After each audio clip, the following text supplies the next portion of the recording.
How do we build communities in space? If you never attended the International Space Development Conference that we host annually, then you're missing out. Within hours of going to my first one, I realized there was an entire community of folks who shared my passion for space and who welcomed me into the fold. I was thinking about that on the way back from our most recent ISDC and how much the organization has come to mean to me since then. A community that shares your goals is essential, not just for achieving those goals, but for giving a person a sense of purpose, and one that feels both worthy and achievable. That same kind of community is going to be vital to space development as well, not just from day one when boots hit alien ground, but even before the full structural support is laid down in the orbital dockyard that will one day send ships forth to strange new worlds. Communities in space is one of our foundational concepts in the ISS, because we know it takes more than technology and resources to settle space. And we want to settle space, not just send robots out to explore it. How can we accomplish this? We start by understanding that space settlement is not just an engineering problem, it's a human one. We can design the best habitats, build the most advanced propulsion systems, and mine asteroids with precision robots, but none of that builds a thriving, lasting human presence in space without people who feel like they belong. Without that, it's just infrastructure. To build communities in space, we must first build communities that will go to space. That means cultivating networks of shared purpose, vision, and support here on Earth. Organizations like the National Space Society, research collaboratives, student teams, makerspaces, and even online forums where enthusiasts and experts alike can contribute ideas, offer encouragement, and shape the roadmap ahead. At the ISS, we are passionate about the human side of settlement. We don't just advocate for rockets or habitats, we advocate for people living, working, and thriving in space. And thriving means more than just survival. It means social bonds, shared culture, meaningful work, and a sense of home. The pioneers who go will need a support structure, emotional and cultural as much as technological, to weather isolation, risk, and uncertainty. This is not theoretical. We can look at analogs right here on Earth. Isolated communities in Antarctica, submariners, early colonists in the New World, or even long-duration research outposts all show the same pattern. Success hinges on morale, shared goals, and on the ability to settle disputes, celebrate victories, and support each other during hardship. Even in the most high-tech environment, people need festivals, music, laughter, stories, and something to believe in. That's why space settlement planning must include psychology, sociology, education, governance, and philosophy, not just airlocks and solar panels. Who gets to go? How are they chosen? What rights will they have?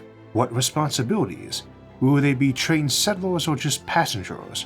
And how do we ensure that our first steps toward the stars do not falter? We believe community must come first, even before launch. The people who will build and live in those space habitats need to know each other, work together, and form bonds before they ever leave the planet. That's how you avoid isolation, mistrust, and fragmentation down the road. Think of it like assembling a crew, but not just for a mission, for a civilization. This is where public engagement becomes essential when you support programs like space camps, our student competitions, local chapter meetups, science festivals, or conferences like the ISDC. You're helping knit together the early social fabric of spacefaring humanity. Every handshake, every shared idea, every presentation delivered by our space ambassadors at a podium, or before an informal group, or even over a drink in the hotel lobby. That's where the community forms. That's where the dream becomes real.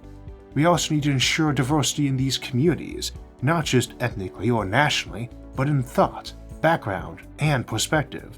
A truly resilient space settlement will draw from engineers and scientists, yes, but also artists, teachers, farmers, cooks, philosophers, and caretakers. Every role we need on Earth, we'll need out there too, perhaps more so, because every person will carry the weight of representing humanity. So when we talk about how do we build communities in space, we must also ask, how do we train people for interdependence, not just independence? How do we design social systems that reward cooperation and creativity? How do we embed cultural values in our off-world societies that support liberty, sustainability, and resilience? self-reliance but also community spirit. These are not trivial questions, and there is no one right answer, but they must be part of the conversation, from mission planners and policymakers to grassroots advocates and students just beginning their journey. At NSS, we encourage that conversation not just in panels and white papers, but through action. Our chapters across the country and around the world host community events, student programs, outreach initiatives, and support networks for anyone who dreams of a future among the stars. We see our role as helping to plant the seeds of those future spacefaring communities and helping them grow strong enough to take root off-world. Because in the end, community is what makes space settlement different from space exploration. Robots might explore, but only humans settle. They build lives, traditions, friendships. They put down roots. Those roots are made of steel and regolith. So let's make sure we're not just building spaceships.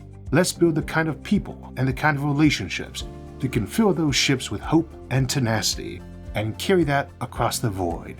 Because the stars are waiting, and it's not just our technology that will get us there, it's each other.